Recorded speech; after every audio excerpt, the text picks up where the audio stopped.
क्या आपको याद है बचपन में हम लोग हंगामा के अंदर एक सुपर हीरो कार्टून को देखते थे जिसका नाम था परमैन। एक ऐसा कार्टून जिसे देख के हर बच्चे को यह लगता था काश मेरे पास भी वो हेलमेट और केप होता जिसे पहन के मैं परमैन बन जाता। समर्स के छुट्टियों में टीवी को ऑन करके ये कार्टून देखना one of the best feelings थी मेरे लिए। उस टाइम के हिसाब से लोग इसे इतना ज्यादा प्यार करते थे और ये होना भी चाहिए क्योंकि इसका स्टोरी लाइन इतना यूनिक था। इस कार्टून का मेन कैरेक्टर का नाम था मित्सुओ, जो कि एक नॉर्मल स्कूल जाने वाला बंदा था और वो हमारे तरह ही पढ़ाई में कुछ खास नहीं था। लेकिन एक दिन उसकी लाइफ कम्प्लीटली चेंज हो जाती है जब वो रैंडमली बर्डमैन को डिस्कवर कर लेता है। बर्डमैन असल में हमारे प्लेनेट का कोई जीव नहीं है, वो एक अलग प्लेनेट से हमारे अर्थ के अंदर आता है जो अर्थ पर नए सुपर हीरोज बनाने के लिए इंसान ढूंढ रहा था। उसी ने मित्सुओ को परमैन नंबर 1 बना दिया। लेकिन मित्सुओ के लिए परमैन बनना उतना आसान नहीं था। भले ही मित्सुओ को सुपर पावर्स मिल क्यों ना गई, वो किसी को भी अपनी आइडेंटिटी के बारे में नहीं बता सकता था। और सबसे इंटरेस्टिंग बात, उसके पास एक ऐसी रोबोट थी जो लिटरली उसका शेप ले सकता था। और पर्सनली मुझे ये रोबोट हमेशा से चाहिए था। आप ही खुद इमेजिन करो, कभी कभार आपको स्कूल जाने का मन नहीं करता है,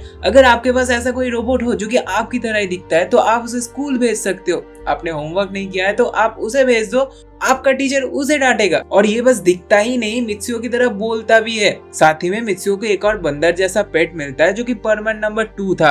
और परमैन नंबर 3 एक लड़की होती है एंड 4th परमैन को एक मिड एज बंदा होता है। ये सब मिलकर हमारे अर्थ को विलेंस और डिजास्टर से बचाते थे। और इसी यूनिक कॉन्सेप्ट की वजह से उस टाइम के बच्चों के बीच में ये शो बहुत ही ज्यादा पॉपुलर हो गया था, क्योंकि उस टाइम पे सुपर हीरो कार्टून्स उतने ज्यादा एग्जिस्ट ही नहीं करते थे।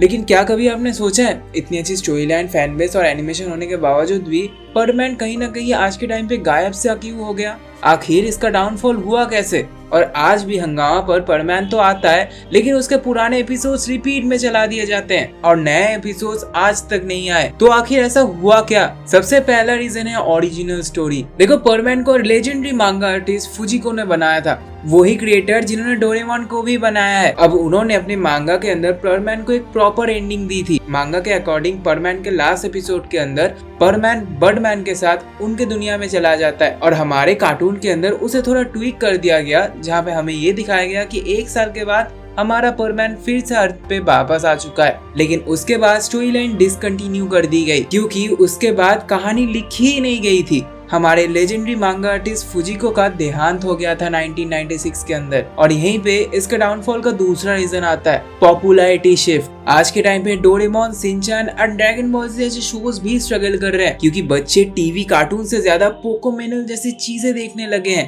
आप ही खुद इमेजिन करो, आपके सामने इतने लेजेंडरी शोज चल रहे हैं लेकिन आपका भाई लिटरली फोन पे पोकोमेनल देख रहा है। मेरे साथ भी यही हो रहा है, लेकिन मुझे ये डील करना पड़ रहा है क्योंकि टाइम के साथ सबको बदलना पड़ता है। आज के टाइम पे बच्चों को इन सब शोज के अंदर बिल्कुल भी इंटरेस्ट नहीं है। प्रोडक्शन कंपनी भी अपने मार्केटिंग स्ट्रेटेजीज को चेंज कर रही है और आज के टाइम पे जो मेन स्ट्रीम कार्टून है वो कहीं ना कहीं थोड़ा बहुत टीआरपी हमारे चैनल्स को जनरेट करके दे रही है। और इसी वजह से चैनल्स जो है ज्यादा क्रिएटिविटी नहीं दिखाना चाहते क्योंकि उन्हें रिस्क लेना नहीं है। और इसी वजह से परमैन को धीरे धीरे साइड लाइन कर दिया गया। और यहीं पे एक और रीजन आता है, ब्रॉडकास्ट राइट। देखो, इंडिया के अंदर परमैन का ब्रॉडकास्ट राइट डिज्नी चैनल ने ओन करके रखा है और इसी वजह से अगर कोई भी बाहर का एनिमे स्टूडियो परमैन को कंटिन्यू करना भी चाहे तो इसे डिज्नी से परमिशन लेना पड़ेगा क्योंकि इनके पास ब्रॉडकास्ट राइट्स है। और डिज्नी कभी भी अपने राइट्स को किसी और को बेचेगा ही नहीं। वो क्यों ही बेचेगा? अगर वो पुराने परमैन के शोज को रिपीट में चला के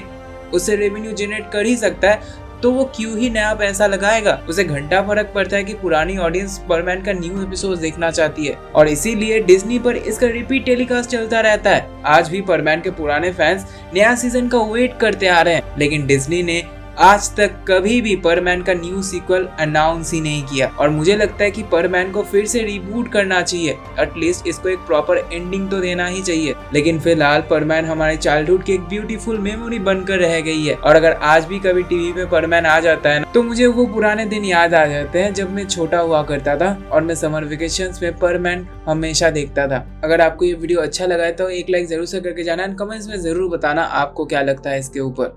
वीडियो एंड होने से पहले, अभी के टाइम पे अगर आप एक ऐसे इंसान हो जो कि बहुत ज्यादा डिप्रेस्ड है, आपको ऐसा लग रहा है कि आपके लाइफ में आपका कुछ भी नहीं होने वाला है एंड आपके पास अभी कोई गोल नहीं है, आपको ऐसा लगता है कि हमेशा मेरे साथ ही ऐसा क्यों होता है, आप एक एनपीसी बन के रह चुके हो। आपके जगह पे मैं एक टाइम पे था लेकिन आज ना मैं अपने ड्रीम लाइफ को जी रहा हूँ, लिटरली ड्रीम लाइफ को। आप ये सोच सकते हो कि एक टाइम पे मेरे पास लिटरली कुछ भी नहीं था, कुछ भी नहीं था, ठीक है। मैं अच्छे से बोल भी नहीं पाता था, मेरे इतने सारे सब्सक्राइबर्स भी नहीं हुआ करते थे, मेरे पास लैपटॉप भी नहीं हुआ करता था एडिटिंग करने के लिए। ये सारी चीजें मैंने लिटरली मैनिफेस्ट किया है। आज के टाइम पे लिटरली मेरे 500 सब्सक्राइबर्स कंप्लीट होने वाले, 500 सब्सक्राइबर्स, और लिटरली मेरा चैनल कुछ ही दिनों के अंदर मोनेटाइज होने वाला है। एंड अगर मैं कहूँ कि आप भी अपने लाइफ के अंदर ये सारी चीजें मैनिफेस्ट कर सकते हो, और हो सकता है कि आप मेरे से भी ज्यादा मैनिफेस्ट कर लो। अगर आप सच में ऐसे लाइफ को जीना चाहते हो जहां आप कुछ भी अचीव कर सकते हो, तो आपके लिए मैंने कोर्स बनाया है मैनिफेस्टो, नीचे लिंक दिया गया है, जरूर चेकआउट करना।